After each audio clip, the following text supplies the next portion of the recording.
working on this 2012 Dodge Journey. What I want you to do is look at something real quick. I'm under the underbody. Okay, this is the transaxle, okay, meaning the axle part is built into the transmission. As you can see, the two axles coming out of the side. That makes it a front wheel drive unit. Now, back into the rear, you can see a drive shaft going to the rear, which happens to be attached to a viscous coupling, which is right here. You all should also notice is brand new, which is attached to a differential, which is also attached to two more axles that transfer torque to the rear wheels. Okay, now from these parts alone, you could assume this is an all-wheel drive unit. This is brand new viscous coupling. Let me say that again. Now, what I want you to look at here, notice something right here. This is the part that get people in trouble. Okay, let's take a look at these tire sizes. Okay, right here, 255, 55, R19. Keep in mind, I'm at the rear of the vehicle. Now let's move up to the front.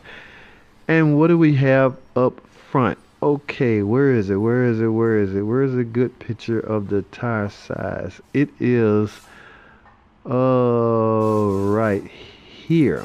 Okay, 255, 50, R19. Okay, which means the front tires are totally different from the rear. Ladies and gentlemen, that is a no-no. You cannot do that in an all-wheel drive unit, okay?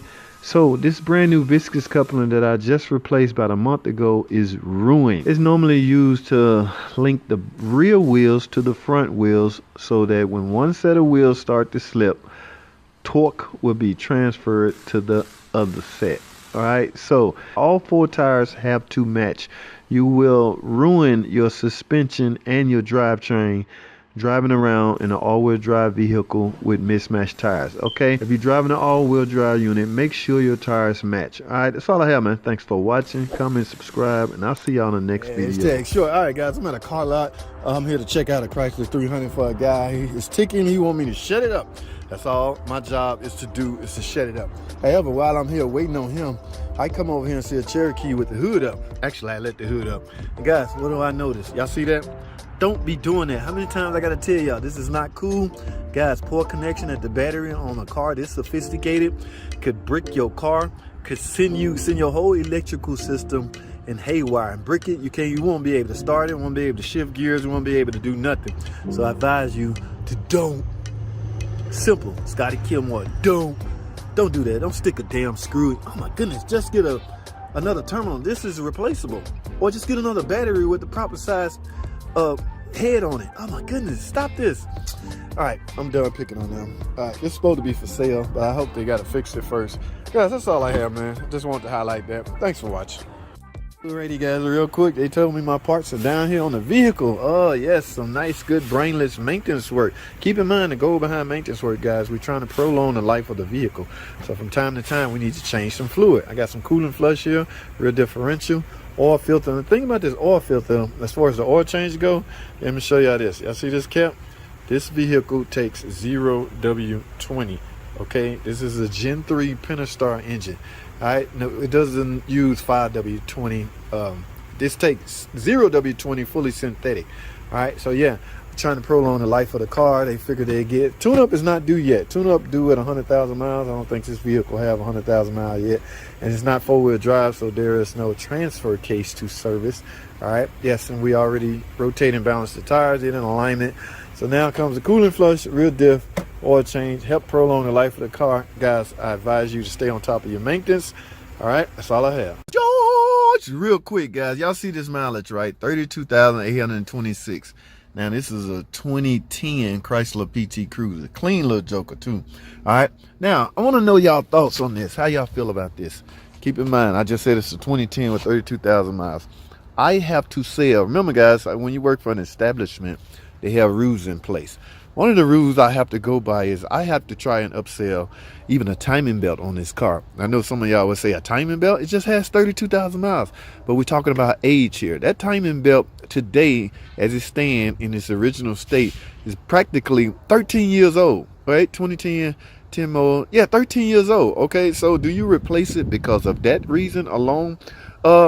according to some establishments, yes. So I have to write up a high-dollar thermostat or a high-dollar timing belt job on this, okay, along with the other repairs. But I just thought I'd bring it up and hear y'all thoughts on that, man. Let me know how y'all feel. George, real quick, guys. Y'all see this mileage, right? 32,826.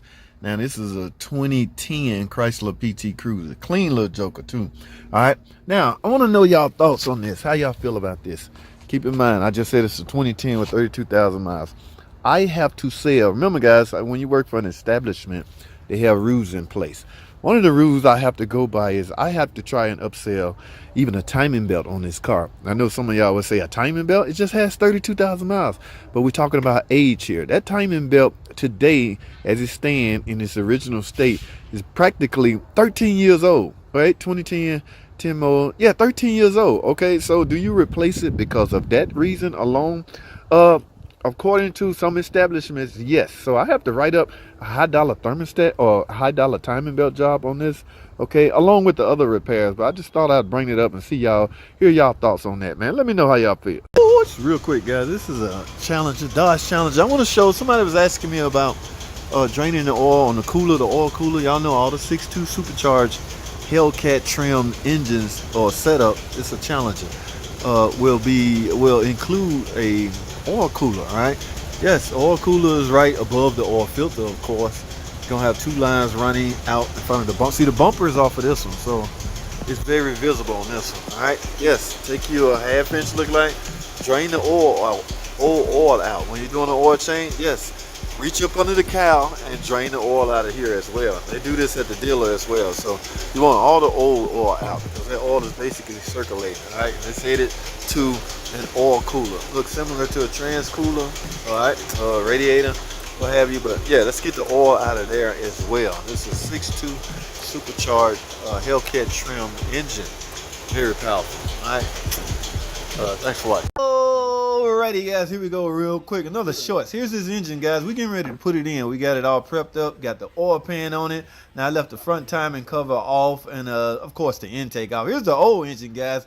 We got all the stuff off we need on the new engine. We about to drop it in, man. Let's get it.